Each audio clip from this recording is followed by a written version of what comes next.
Karibu katika episodi ya pili. Katika episodi ya kwanza tuliweza kumshuhudia Mwamba Mark akiwa ameambatana na Nancy Queen, na hapa walikuwa wanajadili ni kwa namna gani wanaweza kufika kanisani ili lengo waweze kuomba sala za mwisho, kwa sababu muziki huo hawawezi. Lakini walipofika kwa baba paroko, moja kwa moja mzee akaanza kusema kwamba hiyo historia yao ni kama inajirudia, kwa sababu miaka ya zamani sana katika ufalme wa Roma alikuwepoge mfalme mmoja ambaye alikuwa anatamani kuijua sana siku yake ya kufa. Kiu yake ya kutaka kuijua siku yake ya kufa ni kweli kabisa iliweza kujibiwa, kwani siku moja aliamka na kugundua kwamba kulikuwa kuna kitabu ambacho kilikuwa kimeandika tarehe yake ya kufa, kwamba atafia vitani. Mfalme alitaka yeye mwenyewe kuijua siku yake ya kufa, lakini alipoijua akaogopa sana. Sasa ili kutengua hatima akamwagiza kaka yake ndo aende vitani mbadala wake. Na huyu mdogo wa mfalme alipokwenda vitani, ni kweli kabisa alifanikiwa kuitengua hatima, kwani wanajeshi wengi wa upande wa pili waliweza kufariki, lakini jeshi lao likaibuka washindi. Na walipokuwa wanarudi katika ufalme kwa shangwe na furaha kama zote, bahati mbaya walikuja kugundua kwamba mfalme alikuwa ameuliwa kikatili katika ufalme. Baba paroko akahitimisha kwa kusema kwamba ni kawaida tu, hizi ni stori za kutunga ama fiction. Sasa nyie mmekuja kuniambia kwamba eti mna kitu ambacho kinahesabu katika simu zenu kwamba mtakufa, inawezekanaje hiyo kitu? Na ili mchungaji kuwathibitishia kwamba hayo yote ambayo wanayaona ni maluelue, akawaagiza wamletee na yeye simu moja, kisha wamwekee hiyo application aone kama kweli inafanya kazi.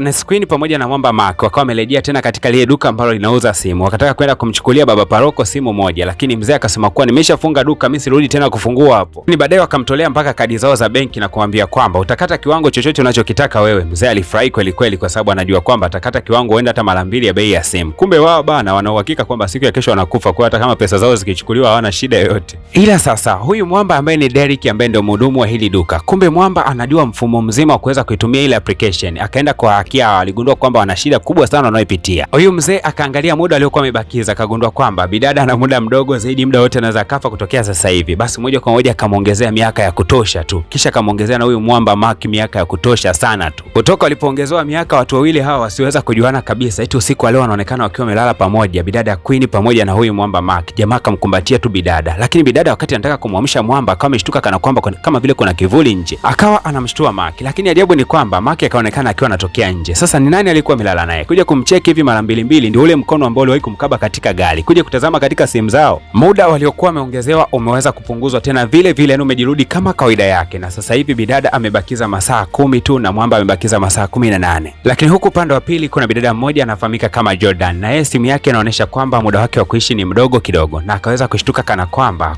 kuna kitu kinaingia ndani ya nyumba, kwani alikuwa amezima taa na taa ikaweza kuwaka tena. Akakimbia haraka sana, kisha akajificha chini ya kitanda akitegemea kwamba hii itakuwa ni sehemu salama, lakini alihisi kana kwamba kuna kitu ambacho kinagonga juu ya kitanda, na mara pap, kitanda kizima kikawa kimevutwa. Alipotazama mara mbili pale kando yake, ndipo alipoja gundua kwamba marehemu alikuwa amefariki kwa kitambo kirefu, yani mama yake alikuwa ameweza kulala kando yake. So nakumbuka wakati bidada Queen yule Nancy wakati anafanya utafiti katika mitandao ya kijamii, kuna mtu ambaye kusema kwamba kabla ya kufa ukiwa umemaliza muda wako, basi mtu ambaye anajitokeza kando yako ni mtu ambaye alikufa kipindi cha zamani, yani unaanza kuona marehemu. Bidada Jordan tayari ameshaanza kuyaona hayo, bila shaka yoyote yuko katika hatari ya kufa dakika yoyote kuanzia sasa hivi. Na kumbe bidada Queen pamoja na Mwamba Mark na wenyewe walikuwa wanakimbia kuelekea kwa bidada Jordan, kwani walijua kabisa bidada atakuwa yuko katika hatari. Wamefika tu hapo akakuta bidada anaogopa kweli kweli. Alipoweza kuwafungulia hawa ndo angalau akaweza kupumua. Baada ya bidada kueleza mazonge yote ambayo anayapitia, basi wakagundua kuwa hawana msaada wowote ule zaidi ya kuelekea kanisani, ikiwezekana bidada aweze kula sala za mwisho. Basi wakaenda kumgongea mchungaji nyakati za usiku, yuko kifua wazi. Mzee akasema bana, mnaniaibisha bana, mnakujaje mida kama hii? Lakini wakamuelezea kila kitu na kusema kwamba huyu mwenzetu amebakiza kama dakika moja tu hapa anapotea. Na kwa sababu mchungaji alikuwa ameagiza simu, ikabidi waweze kumletea ile simu. Mzee alipoweza kuiangalia hii application ilikuwa na kodi nyingi sana, akatazama mara mbili we. Mzee tu ghafla akaanza kuchanganyikiwa, huko akisema kwamba inawezekana kabisa mkapona, inawezekana kabisa, kuna mfumo ambao uko hapa, kama ukiuzingatia mfumo vizuri unapona kabisa. Mchungaji mwenyewe anaonekana kidogo imani ni haba, akasema kwamba haya mambo jamani yanawezekana pia kwa njia za asili, kwa hiyo ni vyema tukachora ile alama ya Freemason, kisha baada ya hapo tukakaa katikati ya hiyo alama. Na huo mchoro wakati unachorwa unatakiwa kuchorwa na maji ya chumvi kali sana, kwa hiyo akatumia maji hayo na akaweza kuchora nyota fulani hivi, kisha akaizungushia mduara. Akawaambia wote kwa kuwa muda wao wa kuweza kufa umeweza kufika, wote wanatakiwa kukaa ndani ya huo mduara, asiwepo hata mmoja wa kuweza kutoka eneo hilo. Basi moja kwa moja akawa ameseto hapo, na mara tu mida ilipoweza kusoma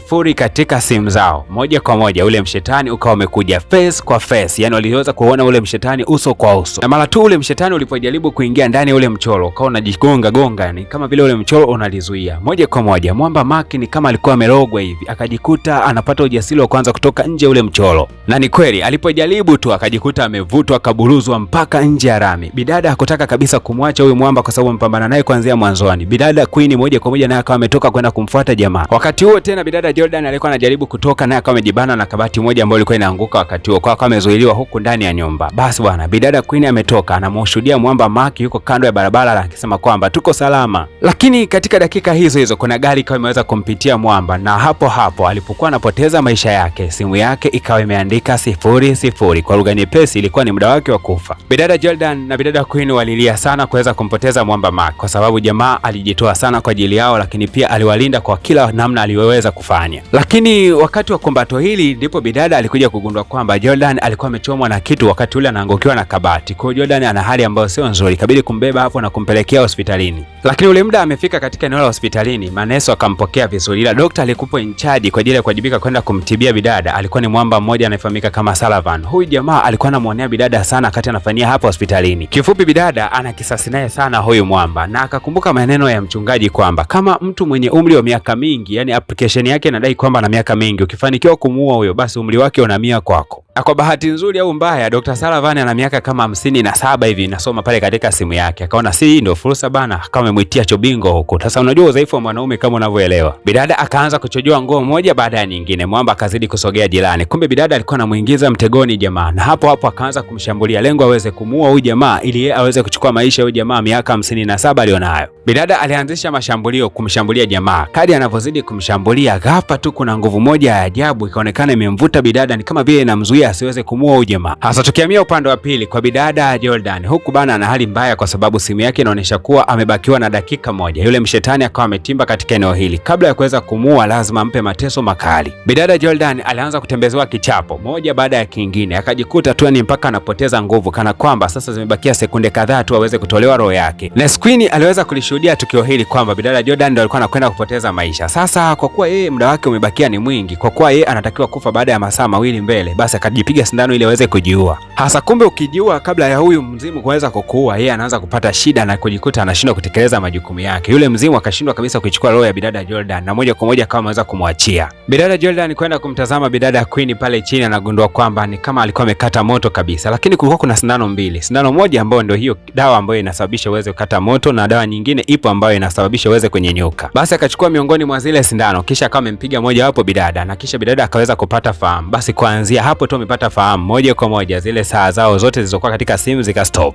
Ni tukio ambalo limewachezesha kwa siku moja au mbili, lakini tukio ambalo limewasababisha hali zao kuwa mbaya kweli kweli, kana kwamba walipitia msoto karibia wa mwaka mzima, lakini kumbe bana ni masaa machache tu wameweza kuyapitia. Ness Queen baada ya kukomboka katika ule msala akampigia simu baba yake kwamba anahitaji waende katembelee kaburi la mama yake kama ambavyo walikuwa wamekubaliana kabla. Bidada Queen pamoja na bidada Jordan pamoja na baba yao basi walikuwa wameambatana kuelekea katika kaburi la mama kama ilivyokuwa ahadi ya kabla. Walipomaliza kufanya zile sala zao wakawa wanaondoka, lakini bidada akasikia simu yake kana kwamba imeita hivi. Kuja kutazama anagundua kwamba muda umerudi na sasa ni masaa mawili tu. Bidada alibaki ameduana. Hapo ndipo season ya kwanza ilipokuwa imekomea. Ilikuwa mwaka 2019 tamthilia hii ilipoweza kutoka, na ni miongoni mwa movie ambayo ilifanya vizuri sana kimauzo, kwani iliingiza faida mara 7 ya budget waliweza kuitumia kutengenezea. Ilikuwa ni movie ya kawaida sana, lakini watu hawakutegemea namna ambavyo ilikuwa imepokelewa vizuri. Sasa nimeseti mitambo yangu vizuri kabisa, mzigo tutakapokuwa naanguka basi siku hiyo na kutolea sehemu yake ya pili. Kumbuka tu unatakiwa gusa alama ya kusubscribe na uhifadhi hapa katika eneo hili, na ukiwa umegusa alama ya kengele, kwani dakika yote ile na kuangushia kazi hii. Basi nikukaribishe tu katika miendelezo na tamthilia mbalimbali ambazo zinakwenda kujili mara baada ya hii. Lakini kwa habari ya tamthilia yetu nzuri inayoitwa Countdown, basi tunakomea hapa, na hapa ndio mwisho kabisa mpaka watakapokuwa wametoa season ya pili, basi nitakwenda kukuangushia. Kumbuka kwamba unatakiwa kubakia ndani ya channel yako kila siku. Balaa linalokwenda kuanza kama kawaida, tunarudi kwa Wakolea. Bana, wametoa kazi moja hivi ya bidada ambaye alijikuta siku moja amebadilika na kuwa mbwa. Sasa unadhani maisha yake baada ya kubadilika kuwa mbwa yalikuwaje kwaje? Hakikisha tu kwamba umegusa alama ya kusubscribe, lakini pia umegusa alama ya kengele, kwani balaa hilo linakwenda kujili sasa hivi. Yani unapobandua tu hii hapa, basi unakwenda kuibandika hiyo hapa hapa katika channel yako ya PVP Media Max.